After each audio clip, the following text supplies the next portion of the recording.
Well, hello, I'm Danielle Smith, the president of the Alberta Enterprise Group, and we're continuing in our series talking to different energy industry leaders. I remember when I first started getting introduced to the energy sector, you may recall Dave Yeager, who I've interviewed many times before.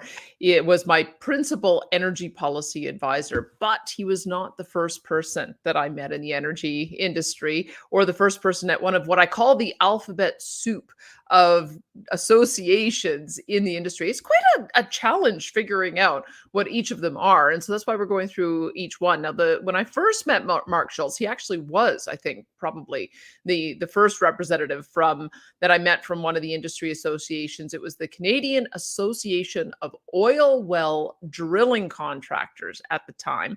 They have since rebranded. They're now called the Canadian Association of Energy Contractors. I'm going to find a bit about why that rebranding. They've just done a major submission as well to the Just Transition consultation that's taking place. Incidentally, today is the day for the deadline on that. If anyone else wants to submit to talk about how we need to transition, if we need to transition, I think you'll probably find that most who are looking at this issue of integrating environmental, social, and governance principles and getting to reduce greenhouse gas emissions and net zero, most people are talking about a transformation rather than a transition. And Mark Schultz, of course, is no exception. And of course, today is also a national recognition day.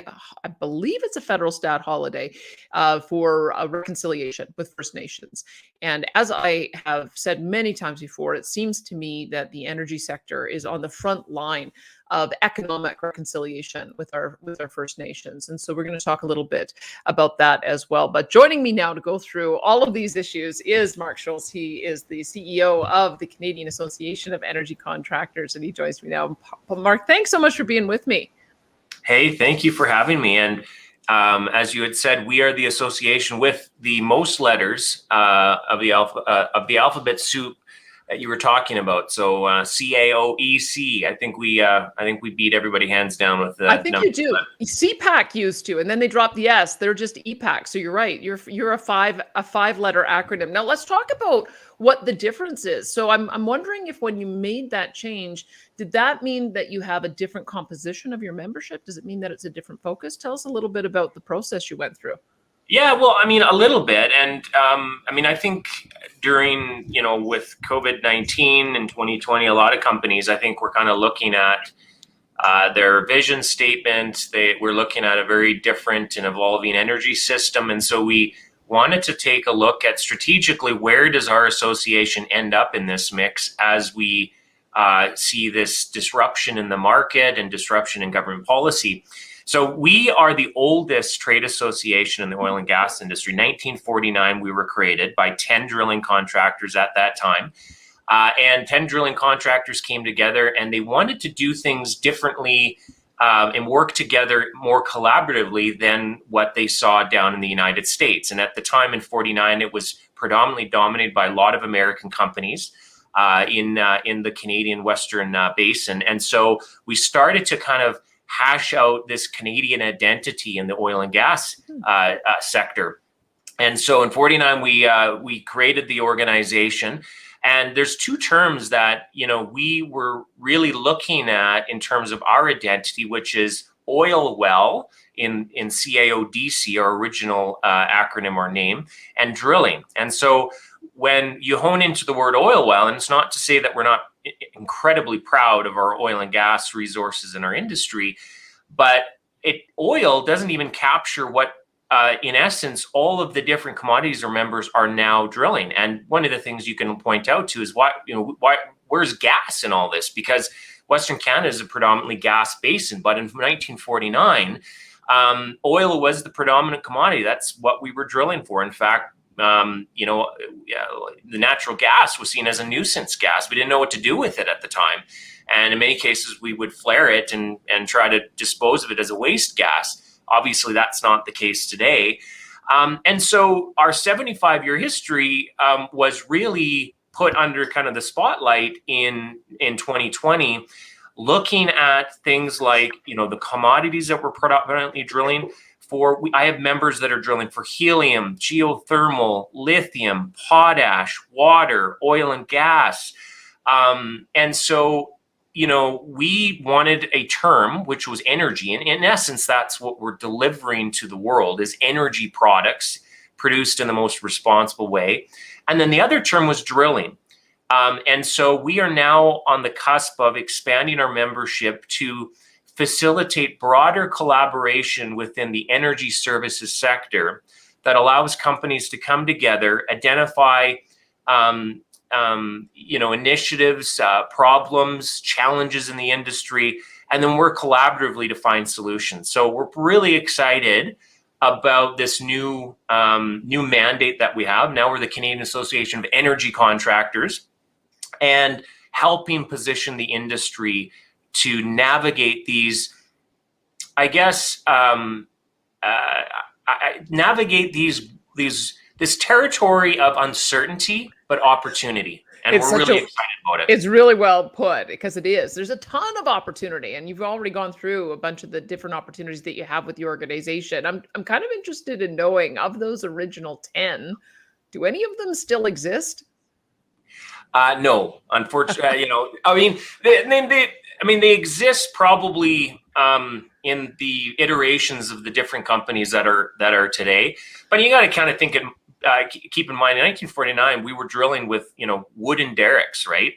And it took months just to construct a substructure and a mast that would ultimately be used to drill for oil at the time. Now, in many cases, we're drilling wells in sometimes as few as 2 or 3 days, right? And it's really incredible where the industry has come from.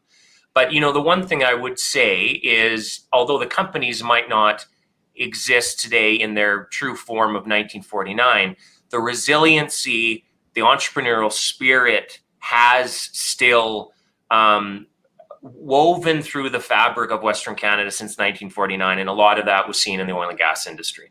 Let's talk then about the two aspects of your organization. Let's talk about drilling first, and just give us a bit of a lay of the land of where we're at in the industry. It's sort of interesting as we're talking about the just transition.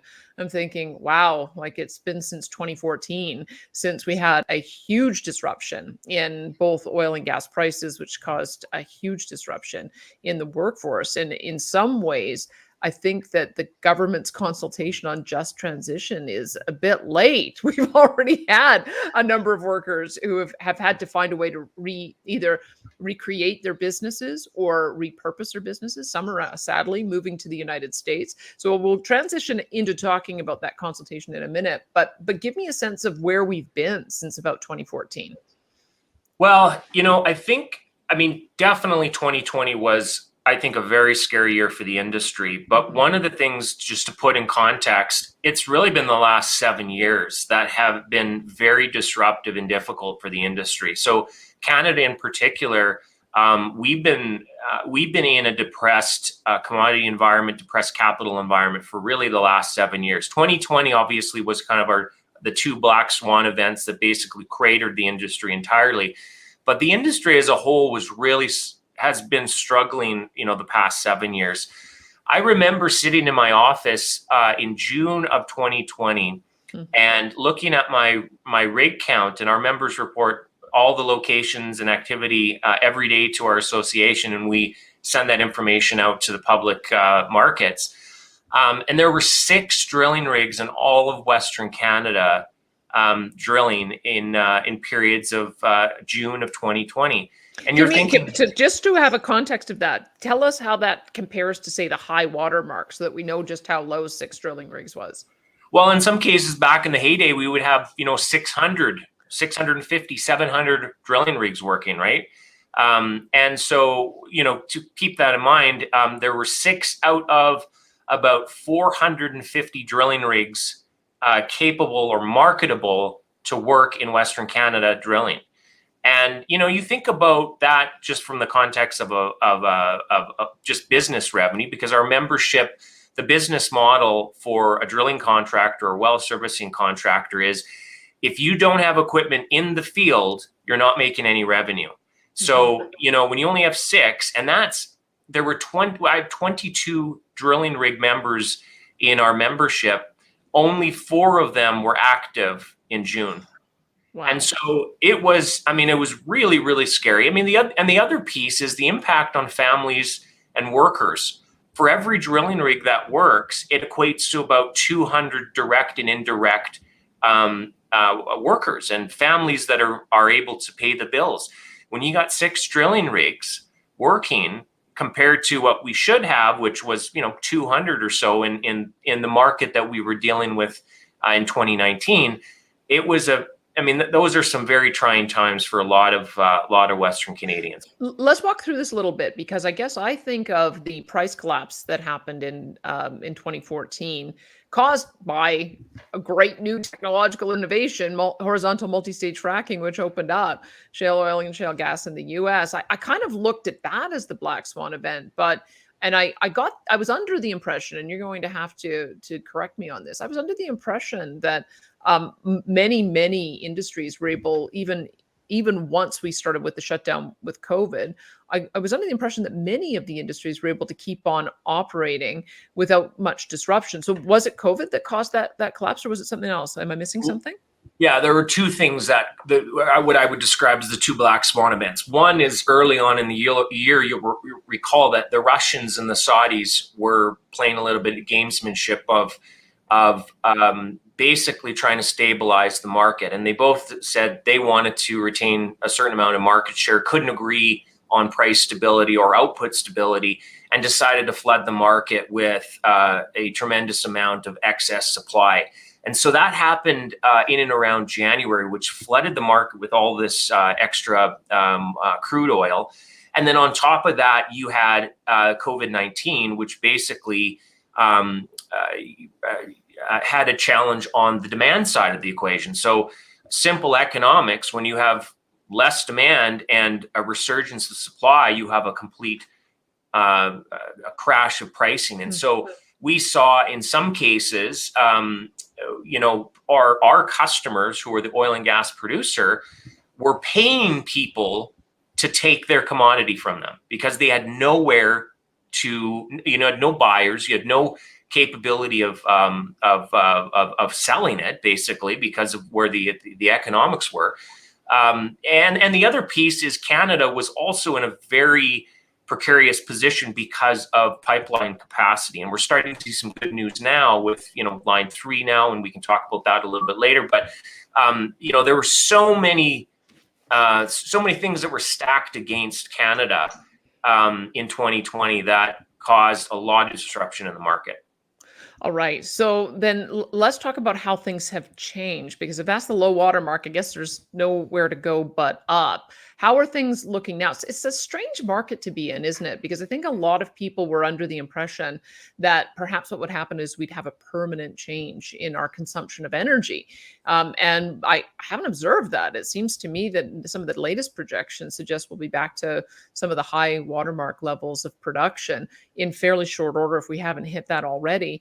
And then if you look out into the future, especially with growing demand in China and India and other developing nations that want the same quality of life that we do, it seems like we're on an uptick at the same time as we do have some of those supply constraints, and so we're seeing prices go up. So that seems to be like a maybe a virtuous cycle in the opposite direction. Is that what you're experiencing there too? So the industry, it is coming back to life. I believe, and everything that certainly we have seen as the tailwinds within this industry are pointing to, potentially another super cycle for commodities on the positive side.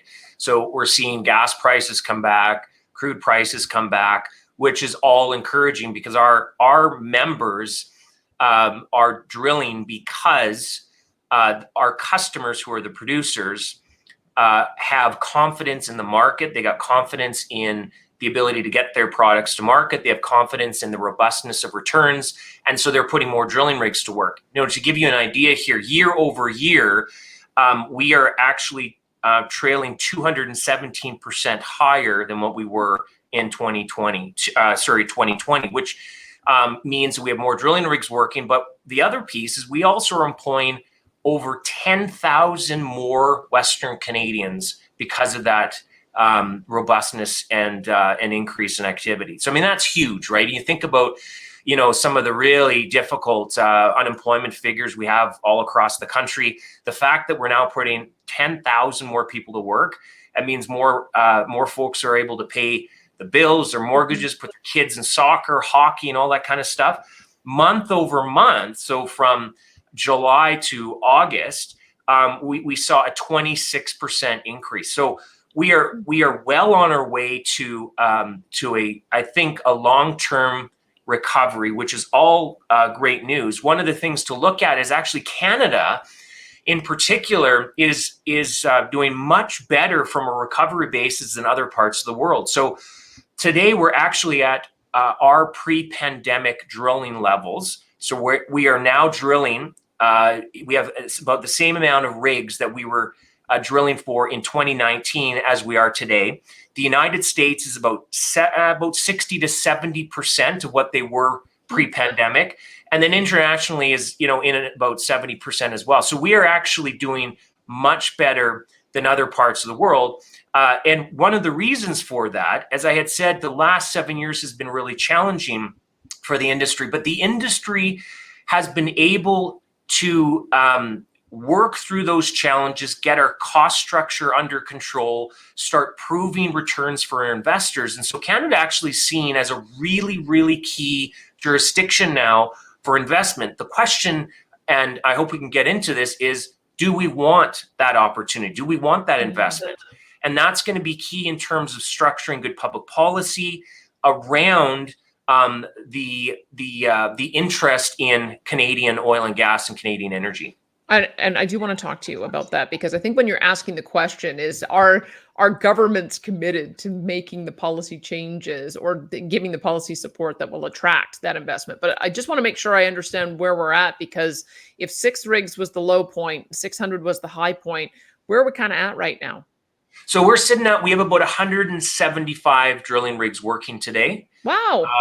And the big challenge, of course, is I'm convinced we could actually put more rigs out. I mean, we could be sitting at maybe 200 rigs. The big bottleneck, Danielle, is labor.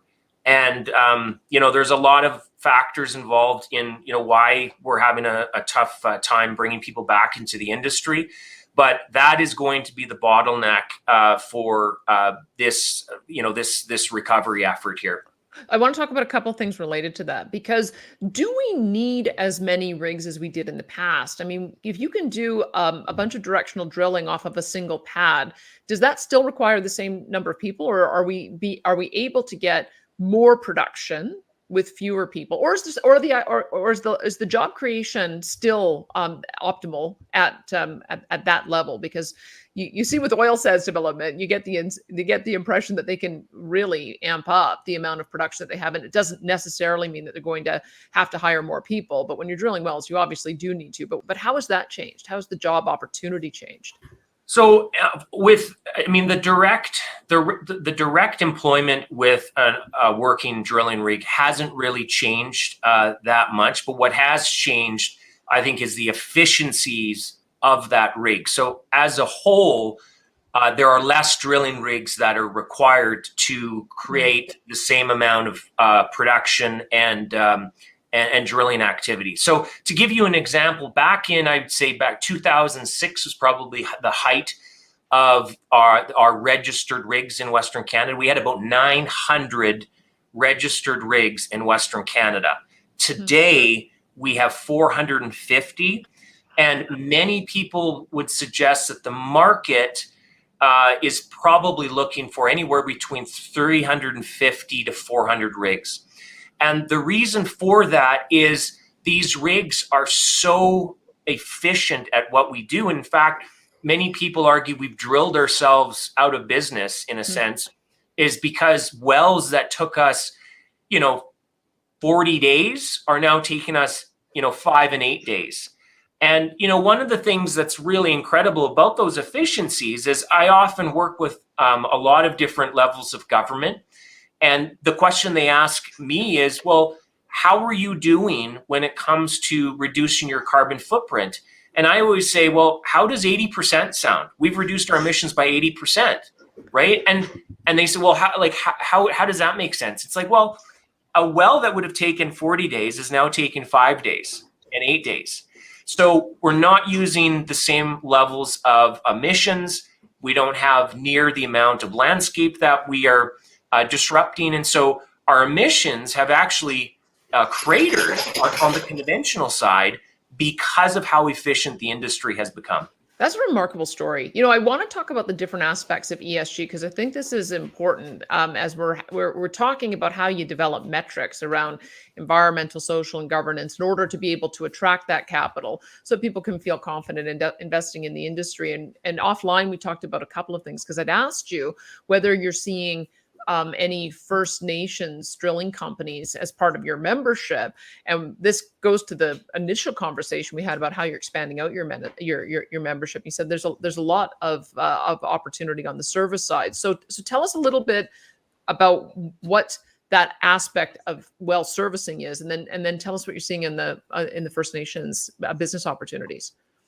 So when it comes to First Nation communities, I mean, and again, there is no other industry that has been able to facilitate amazing partnerships with First Nation communities than the oil and gas industry. And I mean, I would just say not even oil and gas, just resource communities across Western Canada have done such a tremendous job of working in collaboration with their First Nation partners. In our membership, we have a number of well servicing companies that are owned and operated by First Nation communities that employ directly from their community, that are able to reap the rewards and profitability from these companies, that is able to reinvest back into their communities. And then companies like some of our large drilling and servicery companies will often have a partnership with specific equipment that is operating on First Nation lands. So in many cases, it would be a 50-50 ownership partnership on that rig, where we look at partnering when it comes to trying to find accessibility for labor right on First Nation lands, but then also they get to benefit from from the returns of operating within their community. So these are some of the stories where when you talk about today is an opportunity to reflect on reconciliation and how we're partnering with our First Nation communities. There are so many examples like that where it's just like, we need to see more of that. And I think having a really robust energy and resource sector is going to allow us to continue those great partnerships. Oh, it's so true. I went to the Oilman's conference a couple of weeks ago. I'm sad to see that that the National Coalition of Chiefs had to move their conference to the spring, but I'm beginning to see that as well, that there's a real integrated approach in bringing the different business leaders together from Aboriginal and non-Aboriginal communities. So I think that is such a fabulous development.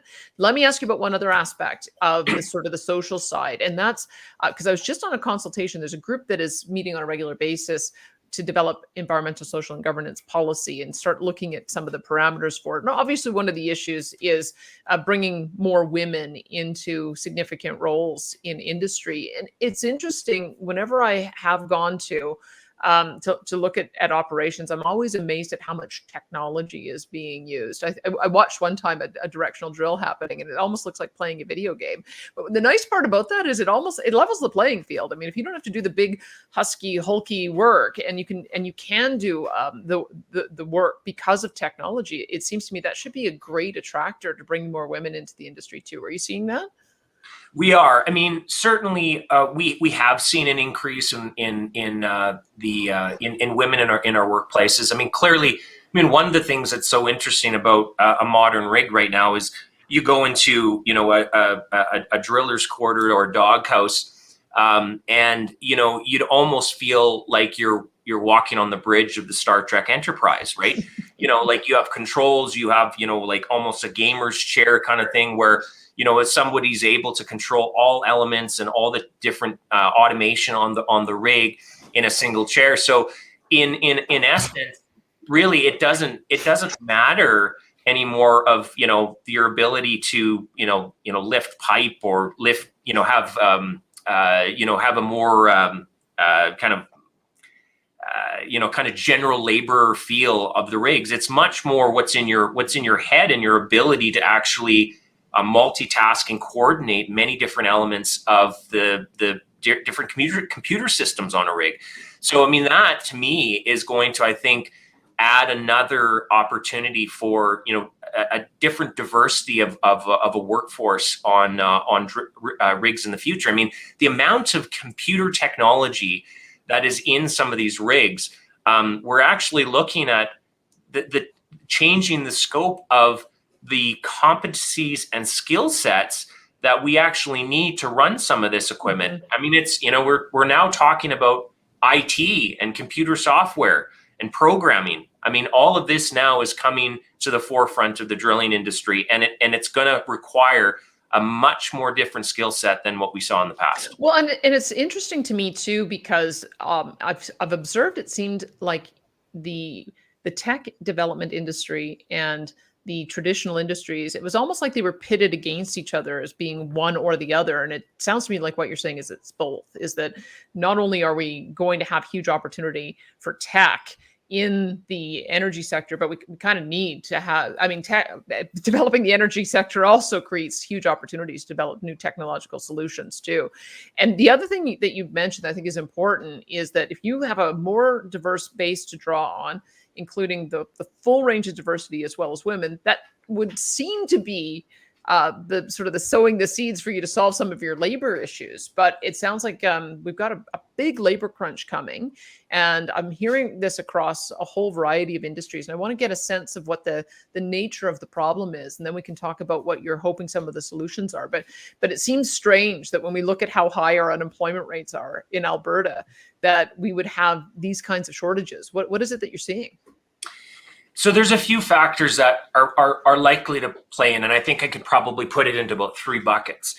The first is the fact that our industry for the last 7 years has been in a contraction type environment.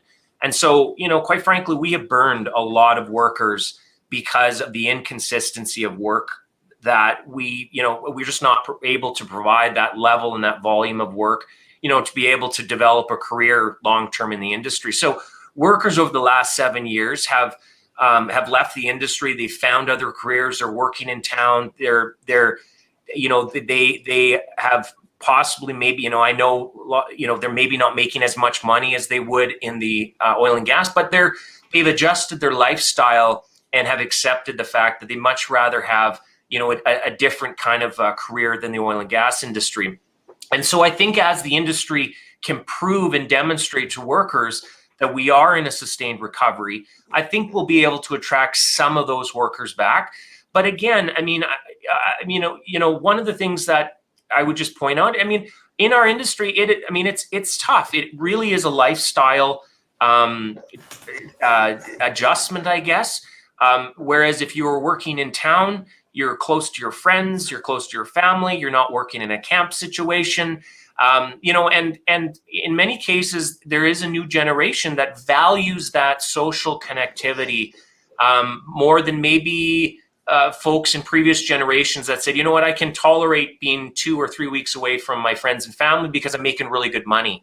And so that's something that we need, that the industry, I think, is going to have to grapple with and adjust potentially how we accommodate a workforce that is valuing things that are different than previous generations. Completely. One of the things I wanted to mention, because you mentioned this to me off the air, and I think recruiting young people into the industry and making them realize just how many options there are for them, because we've had such terrible branding of the industry. And so young people coming up with a really strong environmental ethic have looked at the industry and said, is that the place for me? But we've got such a strong environmental message, not only because you have better you've improved practices, so you're reducing greenhouse gas emissions. But if you're able to drill for geothermal and lithium is sort of the base that we need for batteries. If you're looking at helium and hydrogen, those are clean new energy sources. If you're looking at carbon capture, utilization, and storage, that also becomes another way that you can marry your concern about the environment with some of the work that's available in the industry. So I think we've got a really good environmental message to sell. Now, the question is, how do you get young people looking at this industry? Because we've got now sort of this crunch that we're facing. You'd said that there's a major job fair that is coming up, and I just want people to know about that. I'll probably try to interview the organizer as well, but tell us a little bit about that. Well, yeah, one of the things that some of our recruiters, like within our industry, have told me we've always heard some levels of negativity in the past. Different, booms and busts. People have different reasons of not wanting to have a career in the industry. But one of the things we're starting to hear more and more regularly is, young folks seeing this industry as, it's a sunset industry. It has, it's not, it doesn't have a good environmental record. And then the other piece is we have our own federal government. I know we're going to talk about this a little bit, talking about we want to have a just transition. And so when you're sitting there as a young person, you're thinking, well, sunset industry or, environmental record, transition, geez, is this where I want to develop a career? And nothing could be further from the truth, Danielle. You know the truth about, our amazing record as Canadians to develop resources. You had mentioned today, we know that just the automobile industry is going to be changing from electrification and Teslas and all these different electric vehicles. Well, as you had said, our members are drilling for lithium, and lithium is a huge component in creating a supply chain within our own country to build battery technology. The other piece is carbon capture. Well, I have a number of members that are drilling the storage wells that is going to be able to take carbon out of various processes, industrial processes around Western Canada, and bury it deep underground. We're part of that solution. And so when you look at it, certainly we have a long road ahead of in educating this new workforce, but the opportunities to be involved in this transition actually exist within the oil and gas sector. That's where most of the disruption is taking place. And as a young person, you are going to be on the cutting edge of helping us achieve things like net zero and creating a supply chain for battery technology. It's fabulous. Let me add also, though, because I kind of want to have a hydrogen fuel cell vehicle at some point. I got my eye on that Toyota Mirai, and I know that the Honda has a product and Hyundai has a product. They're building out the infrastructure in California and BC. So I think that there's another whole opportunity for us to be developing that side of the industry also. So I'm glad to see that your members are also looking for opportunities there as well. But tell us, when I talked with Gurpreet Lail from the Petroleum Services Association Canada, she'd mentioned something about the potential of creating some kind of job board. And that's what I'm worried about with young people coming up, because I've talked before about careers and professions in the skilled trades. And you often get the sense that there's this gap, that kids get out of high school, not quite sure what they want to do. Eventually, when they get into their mid-20s, they find their way onto a job site or onto a shop floor, and that begins their trades education. It feels to me like we should be able to compress that. If these jobs are available, they're good paying jobs, there's a future in them because they're constantly transitioning. We've got new forms of energy we're developing. I think we need to get to the young people a little bit earlier. So tell me a little bit about what you think needs to be done there. Well, I think definitely obviously more direct engagement with students and teachers. And, we're partnering right now with an organization called 10 Peaks, and they are leading, the organizers, a lady by the name of Dagmar Knutson, and she reached out to me about 4 or 5 months ago and had a great story where she works in the oil and gas industry as an accountant out of Red Deer, and her son kept on coming to her and saying, Mom, my teacher is saying that the oil and gas industry is hurting the environment. Like, why are you part of this, this industry if you guys have such a poor performance on the environmental side? And it was great. She just got tired of her own child kind of getting this misinformation. And she said, I want to create a student conference and a teacher conference that's going to bring industry experts in the energy space to talk critically and informatively about things like climate change, what's happening in the oil and gas industry and the technologies that are being deployed today, and things that are on the cutting edge of commercialization that's going to even further reduce our carbon footprint. And so I think it's on October 20th is the date, and it's bringing literally thousands of students together across Alberta on a virtual session. I'm participating on a panel with COSIA as well as Cody Battershill from Canada Action, talking about all the great innovation stories within the industry, and bringing kids together to say, look, this is exciting. These are exciting times. This isn't a time to be fearful. Because I mean, a lot of times all we hear about climate change is the fear side, is the world's going to collapse and, we're all kind of screwed. It's like, well, yeah, but what are we doing about it? It's like the industry has been progressing and developing technology the last decade, if not longer, to address these issues. So be part of this amazing story. And that's the message we want to send to young people. I love that message, because maybe this is the difference, right? I mean, the last time the federal government had a just transition task force, it was to just transition coal workers. And we saw what happened there. I mean, the paradigm was, we need to stop producing coal-fired electricity, we need to reduce the amount of coal mining, and we need to switch to something completely different. In Western Canada, it became natural gas for the most part, but it's other sources of energy elsewhere. So that's the thing that concerns me about that language, is if they're using that language, it suggests that that's what they see the same path being for your members and the members of PSAC and the members of CAP and the members of EPAC.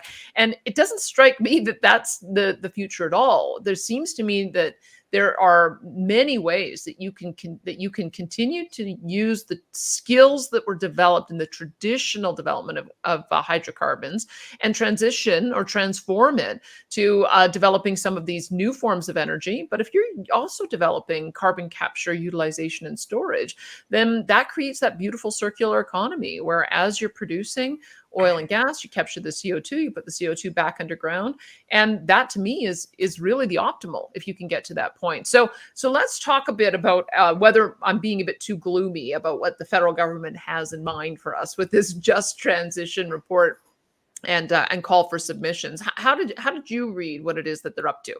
Well, I mean, I think that's the question mark on a lot of industries' minds. I mean, I don't necessarily quite understand what sort of, whether or not there's a preconceived outcome that they have already kind of identified. I'm not sure. I mean, the comment that we made a submission yesterday, and our comment back to them is, you're kind of 15, 20 years late. I mean, the transition is already happening, and it's happened the last, decade. It's going to happen. The market is sending signals about, reducing our carbon footprint, finding technologies to reduce just waste in general, be more efficient.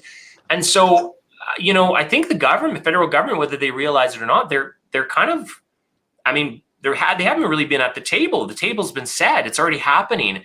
And so we are a little bit concerned, when we do hear about things like just transition, what does that mean? From our perspective, just transition, well, I think the transition is already here. As I had said before, we're using the same workforce, the same technology, the same equipment to drill a geothermal well, to a lithium well, to a gas well, to an oil well, to a carbon capture well. I don't know. I think I don't know if I'm missing something here, but again, it's just, I think, it's language really matters at a political leadership level. And I think it actually is hurting the situation than it's helping us, because all that's doing, it's creating a lot of uncertainty and question marks in the minds of our potential workforce, when in fact, it's like, again, I had said, there's such a huge opportunity to be involved in this new cutting edge evolution of our energy system. It's totally true. Let me ask you about something that you said, because this is, I think, the disconnect that we have between politicians and the media and what's happening in the actual industry. Because I think politicians got dug in on the issue of the carbon tax.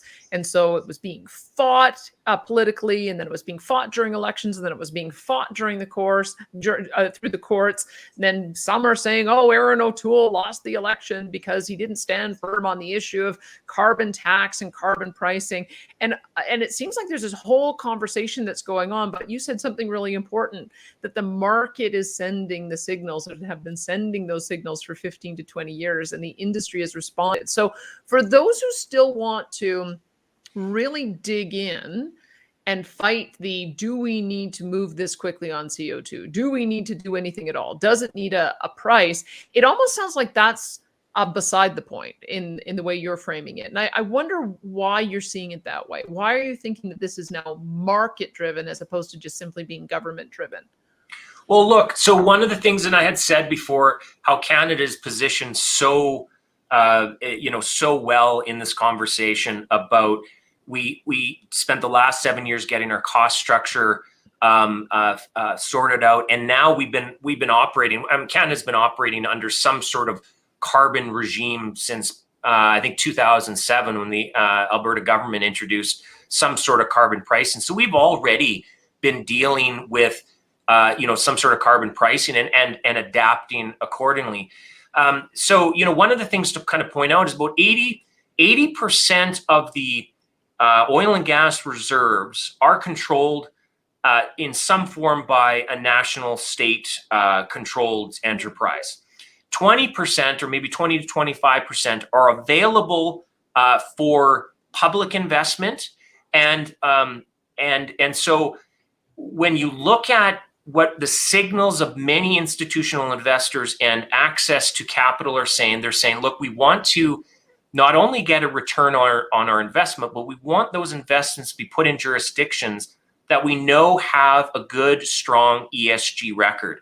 And if you look at any sort of financial institution and the ranking system, Canada is always ranked incredibly well, as opposed to other countries that have open markets for investment. So what that means is that this future investor and the conscientiousness of that investment, if we want it, Canada can have it, because investors are saying we want sustainability. Canada can offer that. Now it really boils down to whether we want that investment. And I think that is the question mark on many people's minds, particularly when we see some of the rhetoric, in the last federal election about keeping it in the ground, dramatic movement away from fossil fuels, which again is a bunch of hooey, and that. The world needs energy. Canada has energy, and we can deliver if we want it. Talk to me a bit about the rhetoric, because maybe I was just closing my ears to things I didn't want to hear, but I felt like we weren't the punching bag I expected us to be during the election. Maybe it's because everyone was fighting over COVID and vaccine passports and vaccine mandates, and that kind of ended up superseding a lot of the conversation about energy. But in some ways, that's a good thing, because I didn't feel like any of the leaders really dug in on a strident position. I think that Jagmeet Singh was asked many times whether he would cancel the Trans Mountain expansion. I think as well, there was some concern, because there is a group of environmentalists that want the federal government not to support carbon capture, utilization, and storage, go in the exact opposite direction of what we actually need to do if we truly want to address the issue. But I didn't feel like there were really hard lines that were drawn. And maybe I'm just being too optimistic. But what did you see that came out of the federal election that has you concerned that we might be seeing a harder turn? Because I would also say the election results said to me that Canadians don't really want a huge disruption in the direction that we've seen. Otherwise, they would have given one or the other party a massive mandate. We pretty much ended up with the same seat count as we did in the previous election. So I don't know that there's a massive mandate to shut down this industry or leave it in the ground or take a hardline approach. So what do you see? What are you seeing? What did you hear out of the politicians that I might have missed? Yeah, I mean, and you're right. I mean, I think this election was probably unique in that, the pandemic, we spent an awful lot of time talking about the approach on the pandemic. But the piece that I would just say is this, is what we didn't hear is the opportunity in our resource sector. And that's, signals to the marketplace, signals from our political leaders matter. And so we are in a minority government. And so I think there's obviously going to be a lot of moving parts in, the types of policies that are going to be set by this new parliament. But I would say what's really key is sending those positive signals that Canada understands its opportunity, understands its obligation to be able to produce its resources, and is open for business. And that's one thing that I didn't necessarily hear from our political leadership, and we should be, because there's a couple things. One, not only can we displace other regimes that are laggards on the environmental side, but we also have to create jobs post and create a sustainable recovery after this pandemic. And the resource sector is really a tool to really get this engine moving in the Canadian economy. You mentioned that you wanted to talk about Line 3, and we can also add the Trans Mountain expansion onto that as well. You think that these types of projects, getting them completed, is going to make a major difference for us in Western Canada. So tell us why that would be. Well, so first of all, excited to hear. My understanding, tomorrow, October 1, is when I believe Line 3 is supposed to be activated, and finally we're able to get additional capacity out of the Western Canadian Basin. TMX, we are kind of in line of sight of a conclusion to that pipeline. So, what this means is, many people might not realize this, but we sell our product at a discount because of the lack of access to the markets we need to send them to. So, for example, TMX is going to broaden our access to Asian markets, and Asia is where the growth potential for energy is going to be. We need to continue to access greater levels of the Chinese market, the Indian market. TMX is going to allow us to do this.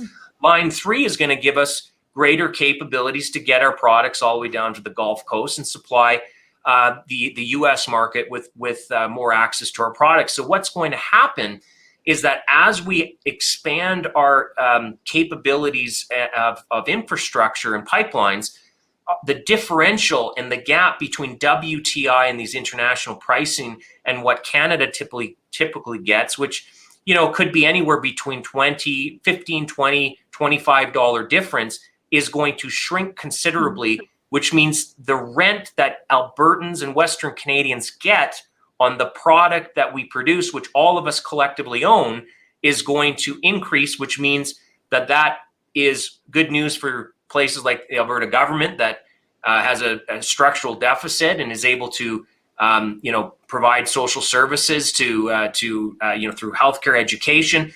But what it also means is the ability for our industry to expand, which means job creation and more job opportunities, right? That's amazing. It's funny, it kind of crept up on us because I thought that was the latest one that Jane Fonda was trying to derail. I'm surprised that we're already on the cusp of seeing it open. Now, you say that the line of sight for Trans Mountain is, it's, I guess, closer to being completed than some of the uncertainties we had in the past. But when do you think that's going to come online? So I don't know the actual completion date for that pipeline, Danielle. I thought they had said it was 40% completed. So again, it is a side of the business, like the midstream side of the business, and I guess it just goes to the complexity of our business. I mean, we're on the upstream side of the industry, which we're always we got our pom-poms out and rooting for the pipeline guys, because if they can get pipelines built, it means that on the front end of this equation, we're sending more rigs out into the field, more people are getting employed, and more responsible Canadian energy produced. So all of this in kind of a big macro perspective, all of these things have to be running in tandem and progress being made on things like capacity and all the technologies on the drilling side. And they're all kind of working in tandem together to create opportunities here in Western Canada. And how do you look at the outlook on natural gas? I mean, again, it's all a matter of the takeaway capacity, and Coastal GasLink seems to have gotten over some of its concerns. That being said, we also saw the cancellation of a major project in Quebec that would have taken $14 billion. It was a $14 billion project that would have taken natural gas from the west and liquefied it and sent it off the coast of at Port Saguenay, canceled by the Quebec government. Quebec government is also now in the middle of some litigation from Utica, I think is the name of the company, because they've essentially put in permitting requirements that may kibosh any potential for oil and gas development in Quebec. And I guess I just feel like Quebec is kind of the linchpin for us having a cohesive energy strategy that unites the country. In British Columbia, John Horgan has come around to the view that LNG makes sense for his province and makes sense for the environment, because I think we know that if we're reducing the use of coal around the world and dealing with methane emissions and capturing CO2, you can actually reduce global emissions by exporting natural gas. Why can't we break through in Quebec and make that argument? And maybe you could just tell me what you think the natural gas picture looks like. Well, so first of all, I think natural gas picture looks very, very strong. And I think it's going to be part of this super cycle for commodities, because I think the world is adjusting. The world is moving away from coal, and from an electricity grid perspective, you need consistent base load. And that's going to come from natural gas. And so, I don't like speaking in hyperboles here, Danielle, but, one of the things that I think people need to recognize is around the world, this winter is going to be incredibly dangerous for many folks around the world. If you look at some of the gas shortages that are going to be occurring in Europe, you are literally going to see people that are not going to have enough gas to heat their homes. And in northern climate, I mean, you look around, I mean, just look out my window right now, you can feel the cold air coming in. Winter is coming, and we need to be able to have reliable sources of heat to permit us to live in a very cold climate. And one of the reasons why the Europeans are actually struggling with supply is because they are dependent on Russia. About 80% of their natural gas is coming from Russia. And I mean, you can speak all about the geopolitical risk of relying on an important commodity like natural gas on the Russians. Canada could have been a partner with our European European cousins, or whatever you want to call them, on providing them response on LNG coming out of Quebec, and that would allow them to displace some of their reliance on Russian gas, and allow them to kind of shift some of their geopolitical risk away from them. When it comes to BC, BC has a huge opportunity, because actually LNG that is produced in British Columbia is produced through hydroelectricity.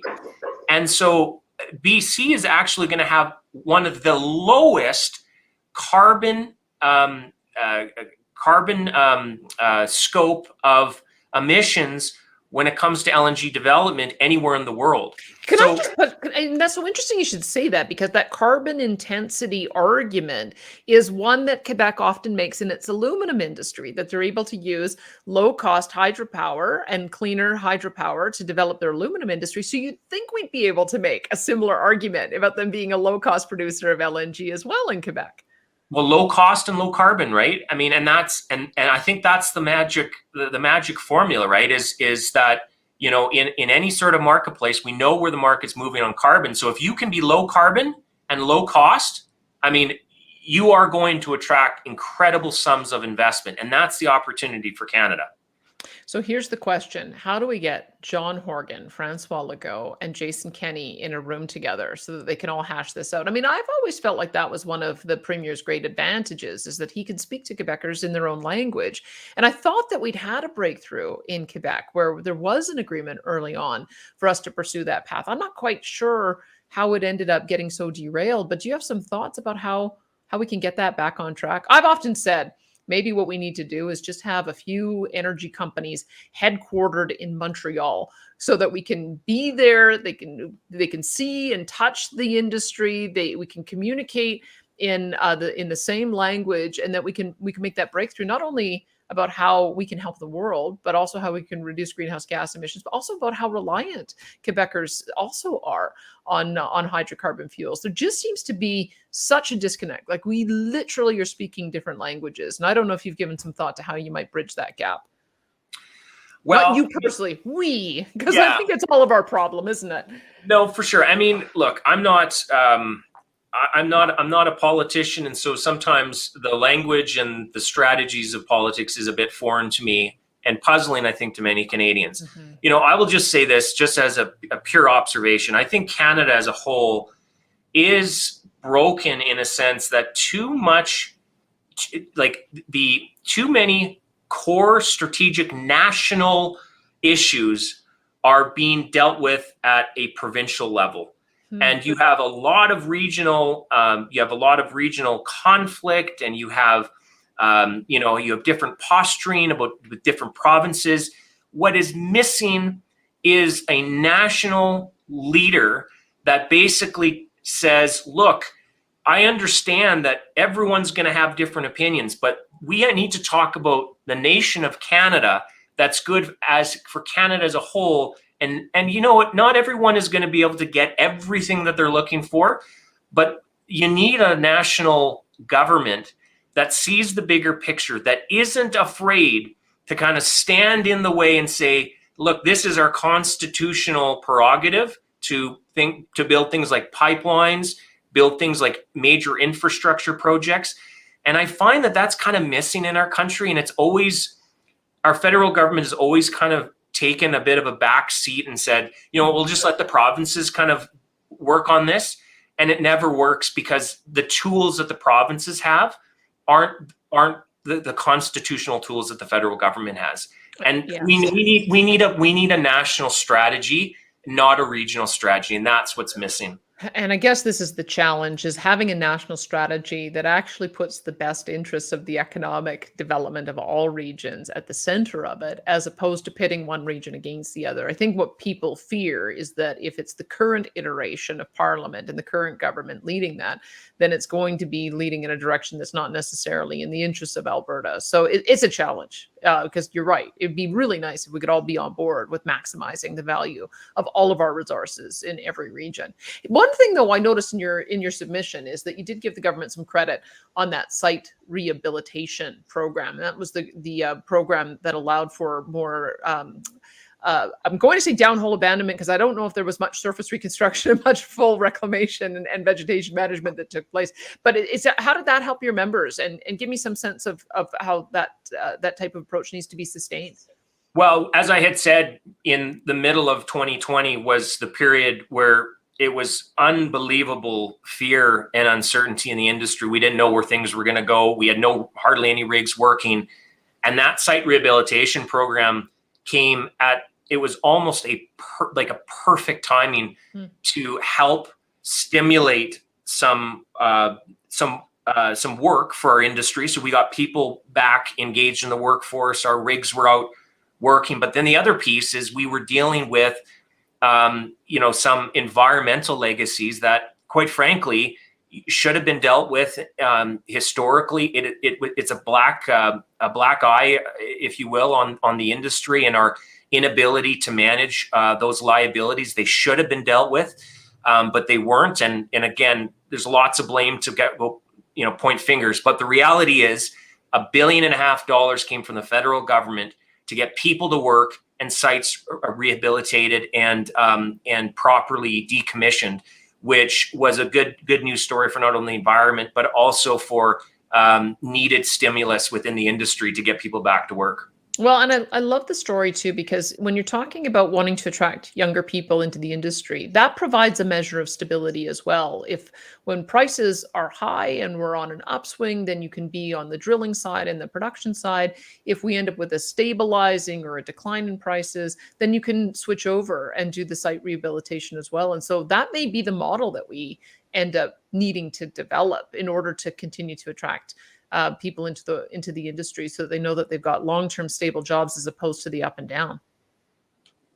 Well, and I think the other challenge is we always is we always call it load leveling in the industry, and what that means is there, and it's more. I think it's really. I mean, there are some operational logistics to load leveling, and what that means is most of the capital spending and the new programs are drilled in the fourth quarter and the first quarter, and then things kind of slow down second and third quarter. I mean, the reality is we are in it is a seasonal business in the sense that there are some areas of Western Canada that we can't access unless we have a snow-covered infrastructure, right? The road systems are not mature enough to be able to access those locations. So there is some logistics for that, but the reality is if we can do a better job of executing projects throughout the year, as opposed to putting so much emphasis in the fourth and first quarter,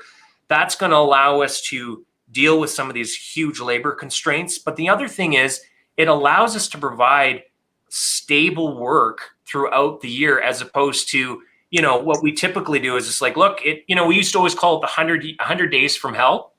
And the 100 days from hell was like kind of, middle of November all the way to February. And then it was breakup.